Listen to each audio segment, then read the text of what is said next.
Climate change is a problem for the future, but scientists are increasingly warning its impacts are closer than we think, even for our state. That's right. A study predicts temperatures in Hartford could get pretty hot by the year 2065. Experts say the warming trend is already having impacts all across Connecticut. Channel 3's Mike Savino breaks it all down for us. Mike? Of course, we're all well aware of the concerns about what climate change could mean for our shorelines, but experts here tell us it could also impact the public health, our forests, and even the food that we eat. Climate change policies need to be a priority, according to the Union of Concerned Scientists.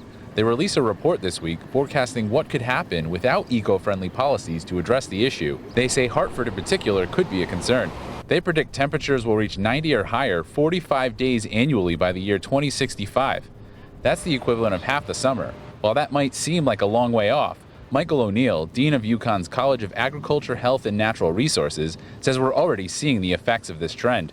It's happening today. I mean, we're seeing changes in both the temperature and the way precipitation comes to the state. The Union of Concerned Scientists is a group of scientists who advocate for policy changes around climate change. Their report Tuesday looked at data from 18 models to try and predict how climate change could lead to more extreme heat. Hartford County currently averages 17 days a year with temperatures over 90 degrees. If no action is taken, that number could grow to 45 days by 2065 and 75 days by 2099. Bonnie Burr, an assistant director with the college, says farmers are already preparing for the warmer trend. One of the things that we're doing in agriculture is we're seeing more and more farmers starting to look at the mid-Atlantic states, for instance, for how vegetables are growing down there. UConn also uses fans and misters to create a cooling center for its dairy cows. Off the farm, extended heat makes trees and plants more vulnerable to pests and disease.